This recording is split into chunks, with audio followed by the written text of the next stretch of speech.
It is recording. Let's start our today's session of our Yes. very first episode of the podcast. I think we have spent like a week. Okay, let's shoot today. Let's shoot tomorrow. And even for today, we were like, let's do one thing. We'll do it during the holidays. And then we No. finally decided, no, no, no. Let's finally shoot this podcast episode today. I think most of the uncertainty for the conversation lies from second guessing the idea that Yeah.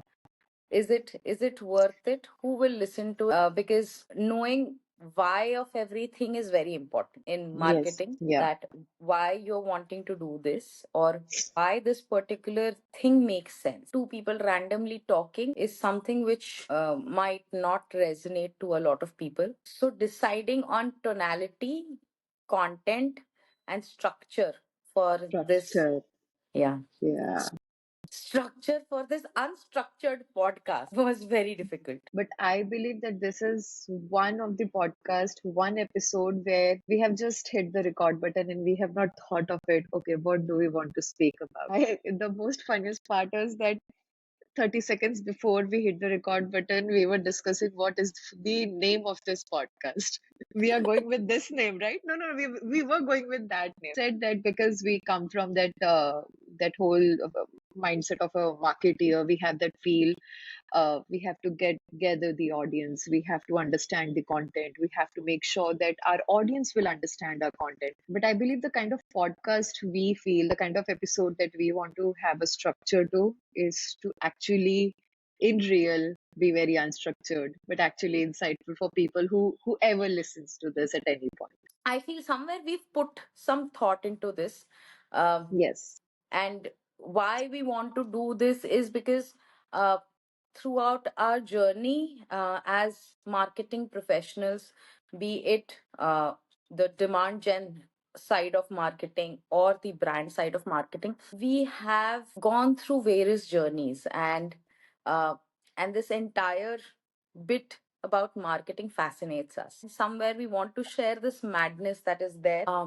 Some of the tried and tested and perfected tricks over time, and some which have miserably failed, but that's what we intend to do. We intend to have those experiences flow. As marketers, we tend to not see the entire journey of Yeah. a lot of things. So you might be ideating something and you envision it to be something else. So you see the conception of it, you see the design of it, and then the Yes. implementation and the end journey of it, like what it is bringing back to the table, is absent. Because I believe the very first time we had the conversation of starting this, the very first thing we were having discussion on metrics. We were discussing on what the next quarter would look like, or something along those lines. And I believe that we are into that innate journey of following that realm of corporate structure of marketing. That sometimes even if we want to do it for,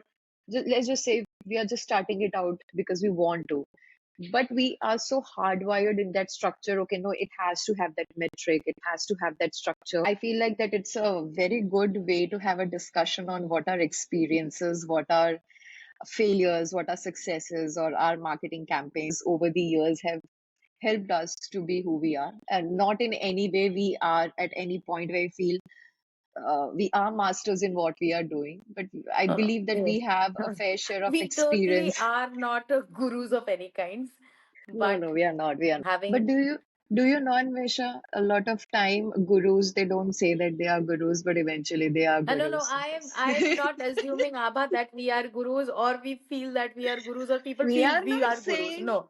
we are not saying we are marketing gurus. We are just being humble that we have fair share of experience. And none Yeah, of yeah, the gurus we ever do. say that they are gurus, No, FYI. but I think if we have held down jobs for more than 10 years in a marketing industry, I think we are sure to say that we know a few things about marketing. And we are grilled enough. We have been grilled enough. We have had our failures enough in the process to actually know what has worked for Works. us before, what did not work for us before.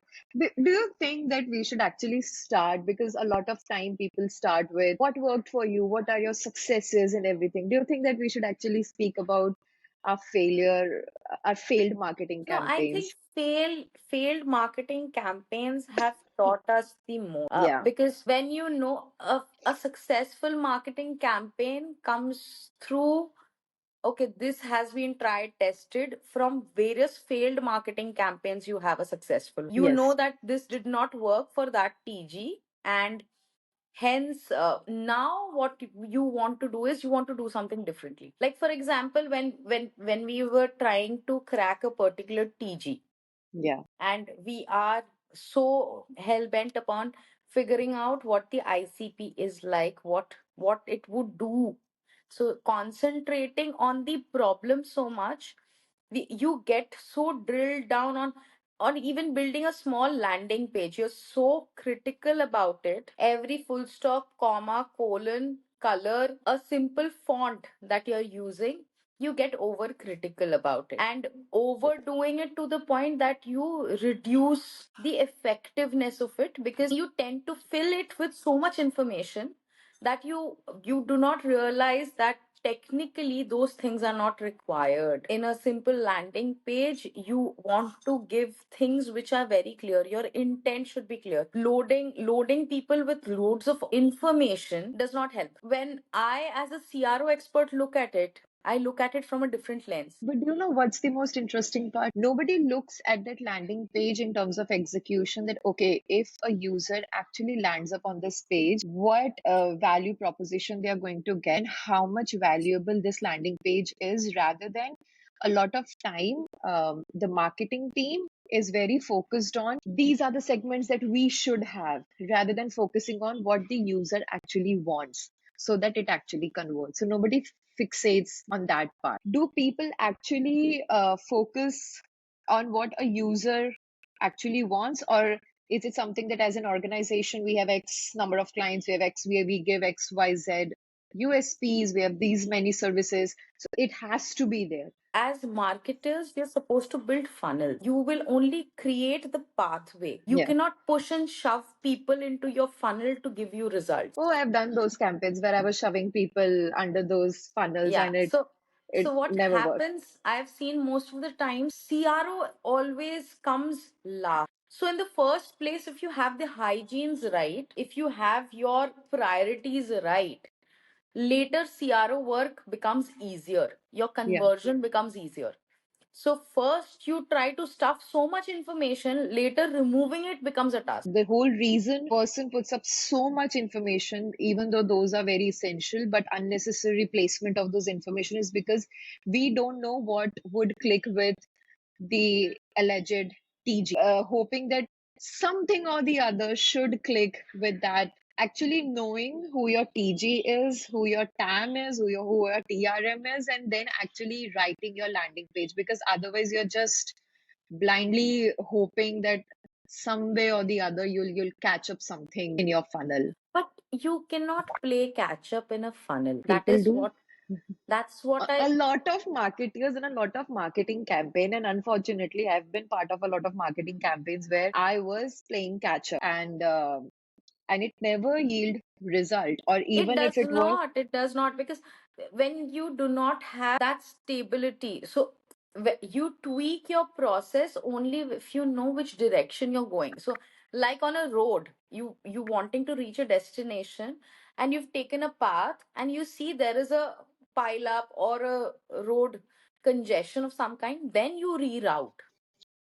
Yeah, But if you change your direct destination altogether, you have to change the entire road. So if definitely. your destination is not right, every time if you change the destination at a time, there will be a point of time when somebody will stop the car and say, the driver would say, I quit, I leave. And imagine the kind of impact your brand has, because you're constantly changing your teams. You are on that prowl of figuring out who your ICP is, or particularly for the next 6 months, this might be my ICP. I will run for it. So imagine the brand, and imagine the confusion, and those poor social media people who are constantly putting up posts to balance out whatever is happening internally just to keep the balance. Imagine the confusion it is creating to your users, to your prospect funnels. So Yeah, I believe, but the logic behind that, when it is justified, is nobody remembers it, or nobody is Everybody seeing it. remembers it. Yeah. Everybody remembers it. But then Branding. it also depends on what arena of brand, what arena of organization you are. If you're B2C, D2C, I believe you have a lot of options. You can explore a lot because your audience is, you have a variety of audience. So you can now do a lot of things. You have so much things to experiment. You can do fun. You can do this. Your branding game changes the moment it's B2B. When the moment your audience, they are getting narrower as your business gets more established, as you have that niche, it is very difficult and it becomes longer eventually. I always say this, that it might get difficult for a branding person to actually show the numbers that this is the kind of sales my brand campaign has driven, or this is the kind of sales that we have generated. But if you do not have branding in place, you'll definitely see how much loss you're making. You'll definitely see how much weaker your funnel is, how much your people, your audience, they do not know about you. If you do not have a marketing in place, or if you have a very screwed up marketing, sorry for being so harsh, but if you have a very screwed up marketing in place, you'll definitely see that there's a lot of misalignment and misposition. And I pity the sales guys then, to be very There honest. was this very interesting meme I was seeing, that there is a glass at the end of staircase. There Yeah, is a glass, champagne glass there, and it is showing as marketing is throwing the balls. yeah. So the balls are all coming, coming, coming, and then not one ball ended up in the glass, and it all goes away. So at the end of the, so at the bottom near the glass, it is written as sales, and at the top of the stairs, it is written as marketing. Yeah. And then it all comes, and it's pointless. The entire thing is very pointless because not one single ball ended up into your sales funnel if And you do not. because do you know why that happens? And I always say that it's my one of the controversial opinion is because if the marketing leader, whoever is heading the division, if your stem is not from the content, because no matter you are doing product marketing, you are doing brand marketing, or your root is content. As a marketing leader, if you are not from that content background, you will always struggle with the results. You will always struggle with the impact numbers, the engagements, and everything. So it is very important to understand how the content game is changing every day. So if you're a marketing person, you're supposed to know the content. It's as simple as that and as complex as that. Yeah, because content is not that easy. It isn't. It definitely is not a cakewalk because most of the times people think, what is there to it? There are a few words you have to throw around, you have to form a structure. It's now a bot or a LLM like, Chat GPT, Claude, and so they can write it for you. But Yeah. using AI also in content is not very easy. But the thing is, understanding how AI will write and the kind of customization that it requires, a person who has understanding of what the content is supposed to be like. Using AI, they'll give you a very different kind of content. And another junior person or who is just starting to understand the types of content, who does not understand content, will give you something very different. And to top it all, the person who is checking it, if the person has no knowledge of content, will give you feedback which will not lead you anywhere. I have so much to say. This is my favorite topic. I am all aboard with using AI as your assistant to write content, to research, Co-pilot. as a co-pilot, the new favorite word of everybody right now. But if you're one of those organizations who would like to have writers who are mediocre in nature, because I've seen a lot of organizations having writers who are mid in their expertise, which is fine. Or if you're one of those writers who are not constantly skilling themselves, or definitely there will come a point where AI will replace you. People don't understand chat gpt and every claude and everything. These are predictive AI. Hmm. These are generative AI. Whatever prompt, the moment they'll understand your tonality, your language, your preferences, this is based on your prompt, it will give you the answers, it will give you your content. Two things. Number one is they don't understand how to put up a prompt, and chat gpt will give you the most mid answer using all sorts of flamboyant adjectives, and it will give you the most uh, lame content ever. And on the other hand, your Google or any place where search is now coming up, it is now promoting all the conversational, all the personal experience type of content. The content that you're producing through GPT or anywhere else, how are you going to manage when it is about ranking, when everything has to be about personal branding? So that's why since last 1 year, you'd see a lot of individual led branding coming into place, because people have understood that if I write a generic, if I write a very third party sort of content that used to happen till 2021 or 2022, uh, if I still write as in my blog section, if there's still listicles and 5 things you should XYZ and 10 things you should keep in mind, there's an introduction, there's this, there's bullet points and everything, it is not going to work for you. It is such a contradictory way where people say that I'm going to use AI to write content. It is great, you should use AI to write content, but how smartly you're using AI to write content is something I still feel that 7 out of 10 companies, they have not figured it out. And people who have figured it out, they're doing wonders. And those 7 companies are looking at 3 companies and still saying, "Oh, see, people are using AI." But look at how they're using AI. Look how smartly they're working with AI so perfectly. Are you doing that? No, you're not.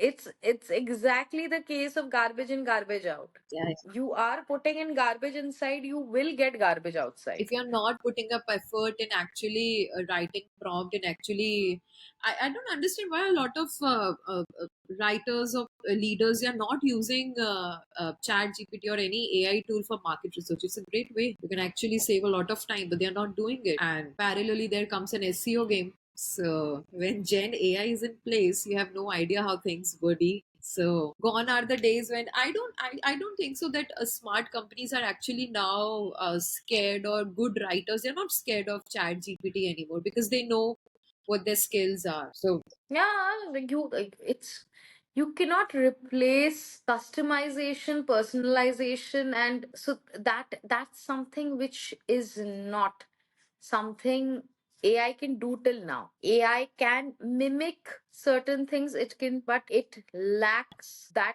finesse. yeah, It's in its learning phase. see, it can. I love AI. It can automate a lot of things. It can help you a lot. But when it comes to those experience creating journey, when it comes to those having that end user experience, you cannot completely rely on AI. So content is the first step of those user experience, because your end user is actually reading those things, and that's why your end user is not liking it. So I was going through, so you have those year end big brands coming out with the advertisements, the Christmas advertisements. So Nike did that Christmas with a Coca-Cola did everywhere on Spotify. Rap did, it is said that those raps, it is from an AI, and people are not liking it. So the use, I don't know what the next year would look like. You'll see that next year people have advanced enough, the AI has advanced enough to have a good outcome. But at this point, your end user experience is something that it still needs that human intervention. No, but everything is moving towards AI. Like now, the AI has gone to the point where even on WhatsApp, you have a meta support. Okay. WhatsApp, you're writing something, yeah. So if you want to formulate a message and you do not want to type the entire thing, you go to Meta, you ask Meta to write the message for you, you copy and you paste. Who But is but using that? that's I believe even LinkedIn has that section. I've never used it, and I've never seen any prominent LinkedIn people or good marketing, not marketing, good business leaders using that. So you have that about section and it says enhance with AI. I don't know. I've never used it. I don't know any other people using it. Are there anyone? Why would you use it? For maybe people are using it, but I think the art of using AI is more important than actually thinking that AI might not help. nice, So, nice analogy. Using how to use AI is actually an art. but at some point of time, you would want that human writing into it. Yeah, definitely. So it's the end user experience. How many times have we spoken to in the chat support? We have spoken to bots. The moment we are in that chat support group, we always say we want to talk to a human. If you're speaking to Exactly. if we whether it's your food delivery app, whether it's your banking app, the moment a bot says, okay, tell us this, you simply say, I need to speak to a customer service executive, because you need to have that human in place so that you can ask questions. Imagine now people say that in that marketing funnel, you don't know if I'm a user, you don't know what stage I'm at. Am I in that researching, or am I conflicted between two options? Now you have that feel, oh, I want to automate the whole process, which is great, but that human intervention is required. You don't know where your user is. So I stand by it. Your end user experience at this stage cannot be AI automated. You have to have that human intervention. Things will change, but there's going to be a human in place actually evaluating whatever content they are putting. Because definitely, who wants navigating and bolstering and boosting in their content? Quite, I think, somewhat a bit oxymoronic, I Yeah. feel, because everything, even when your Google is pulling out blogs as your responses at the top, some of the answers, and then they are also somewhere, they are a little bit AI generated as well. The AI itself is discriminating against its own output. Yes. What I feel is go and talk to the sales guys. Yeah. So I feel somewhere the market people, marketers, as well as the brand people, they need to speak to the customers. They need to speak to the market. They need to have conversations beyond the leadership. They need to speak to the actual market. They should sit on those calls where you have those discovery calls. They should sit on the client calls so that they have first hand experience. Otherwise, it's always shooting in the dark for a marketer. You Google, you see what the market is doing, but you do not know what your actual brand is doing. So that makes it very difficult for you to frame a right message or frame right strategies for your brand, because you are basing everything on your assumption or what the market trend is like. Yeah. So you are accounting for trends, you're accounting for different brands that are in the same sector, be it B2B, D2C, and you're following your competitor. Mm. But what your actual customer is speaking or what the actual market is responding back, you are far from the reality. So following somebody, matching their footsteps is not going to make you successful or make you memorable, for that matter.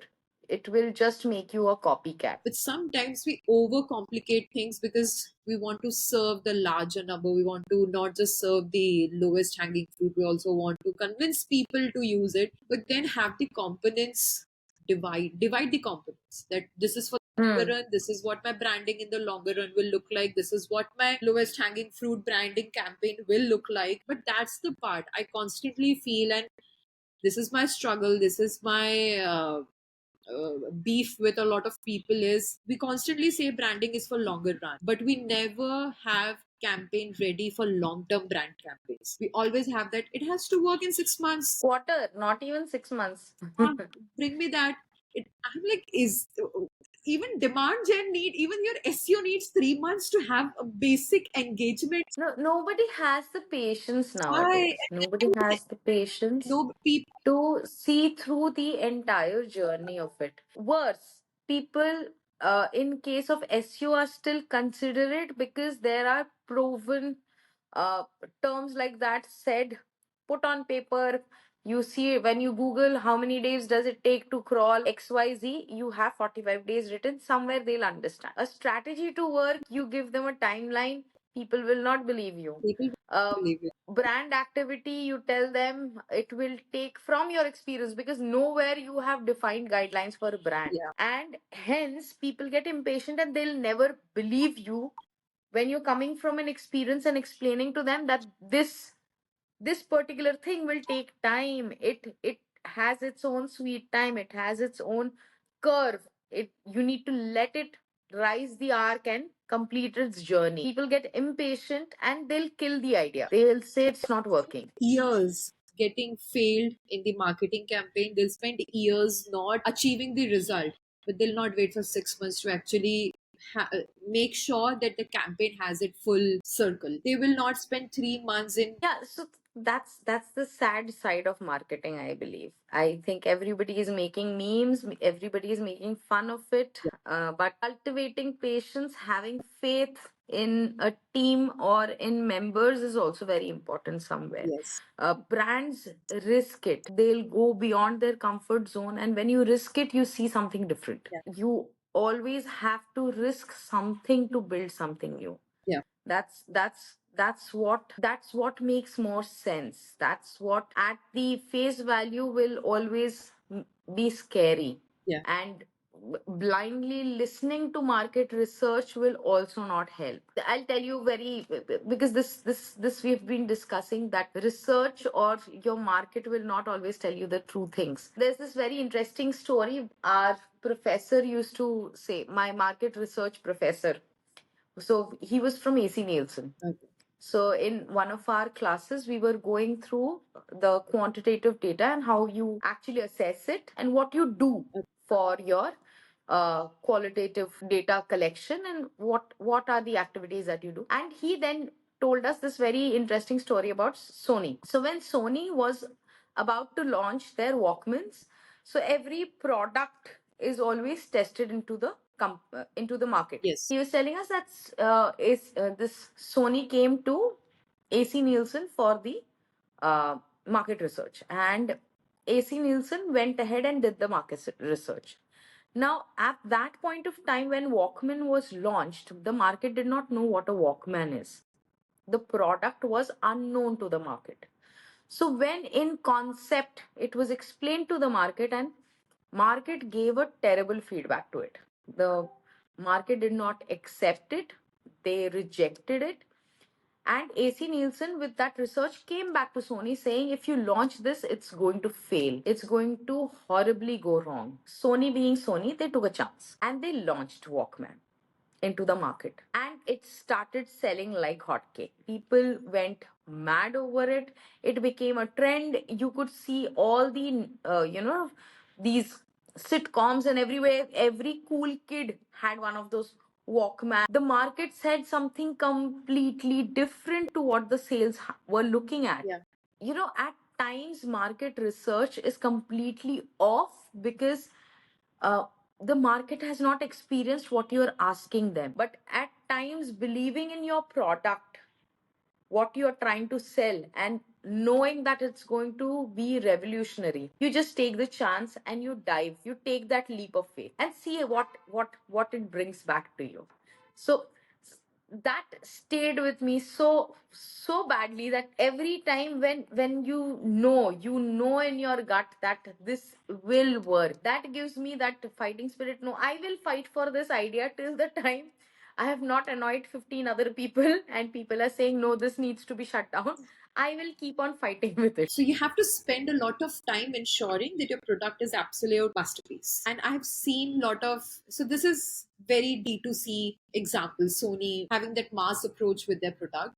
But even with B2B, when I speak to a lot of startup founders who are coming up with, the moment I believe if they were in that investor stage, if they would have discussed that idea with their friends or with anyone, and if they have discussed it, nobody would have believed that this would work. But the moment they're out with the investors, they got their investment because their product at their end to end, and I'm particularly talking about those B2B SaaS product model, their end product is absolute masterpiece because they have spent years in having that finished product. One thing that really stayed with me is you were having that one of the podcast shoot, and the guest said that as a startup, you have 2 to 3, you can pivot twice or thrice before your funds they run out. One thing that narrows down to your product, you have to be very confident with your product. Sony took that chance because they knew that their end product is amazing. But that also means that accepting that even if your product is nice, there will be moments where the market is not ready for you, Yeah, and that's why you bomb. yeah, So like you said, that there was another person I was speaking to. She's another founder that I was speaking to, and she said something on the lines that having clarity with your vision or what you want to do is very important for you as a founder to function. So if you want your other departments to be in line with what you're thinking, you should have clarity with your own vision. Yeah. And that will not come from jumping from one ship to another. That will come from framing a very detailed statement for yourself. And when you do that, you will not only clear things for yourself, it will build your own roadmap as well. I think clarity also is something which we were discussing previously also. When I said, if you keep on changing destinations, it will not work. So your ending where you want to finish, that finish line cannot change. Though we say, shifting goalposts is great because that's achieving your objectives. But changing where you want to end up is something which you're gambling very hard then. Because it's a top-down approach. If you're constantly changing, your I will not speak about the other departments, but your marketing game, it becomes weaker and weaker quarter to quarter. Your brand positioning game, it becomes weaker, and then mid of the year you're constantly discussing why it's not working. Because if you're constantly changing content, if you have not figured out what tonality or what voice of content works for you as an organization or as for your marketing campaign, if you have not figured out, if you do not know for this particular campaign what my landing page should look like, the actual template, or what my average for a year, what my performance marketing CPC should be. After a certain point of time, you know what your audience ICP's CPC is. If you do not have that number with you, the problem is not in your marketing campaign, but it's the top down approach. Is it the audience problem? Is it the product problem? Is it the internal voicing problem? So once you solve that, it funnels down to a good part.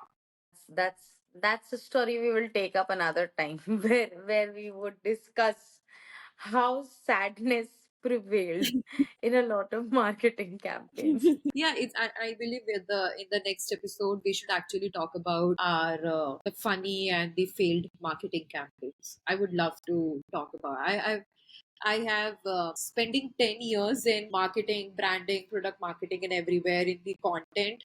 Uh, I've had my fair share of experiences where I worked in the campaigns. It did not work out, even though I felt it's the most amazing campaign ever. I've been part of the campaigns where since day one I had no confidence that this will work out, and I was extremely right. It did not work out. Yes, No, we will talk about mishaps and what could we have done better to yeah, yeah, stop that mishap from happening. yeah.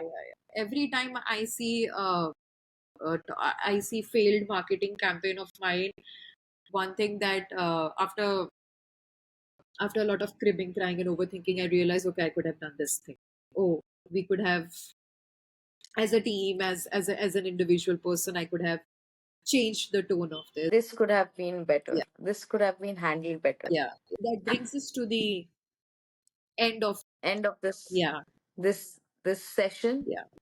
And we would be back with another episode soon. I, I Hoping did so. not anticipate that we would cover so many aspects of marketing. We have not gone into detail, but we have started from CRO content to brand positioning to social media to the ultimate how business should be. We even ranted in between. We even ranted about what are the mistakes and everything. That's our experience coming in. So I did not anticipate that we would cover so much, but I'm pretty happy with. What we have actually brought You forth. can sense the overwhelm and confusion, and because I can sense from both of us that we feel that this is good.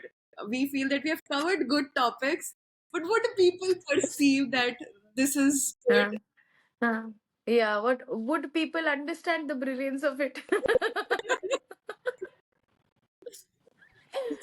I can sense it in our voices. The moment we have reached to the end of this episode, I can, yeah, we are constantly breaking our sentences with minimal pauses, and Yeah, so I can sense the self-doubt. But We'll get there. Today we are doubtful, tomorrow we might be arrogant. So who knows? in the very start of the episode, you were saying we are not the marketing gurus. We are not. We are not. We still stick to that point that we're not. Yeah. So are we being humble or are we being real? That people can figure out. Comment section will be very colorful. Be prepared. Imagine not getting any comments. Like a marketing campaign. Yes. Imagine not Falling flat on getting its face. Imagine there are 3 viewers watching this episode. Try until you succeed. So Yeah. we will go on till we actually hit gold. And So yeah. as a true marketer, we'd like to have a CTA to this marketing podcast episode, which is, would there be another episode? Would we be motivated and engaged enough to have another episode? If there would be, get whom?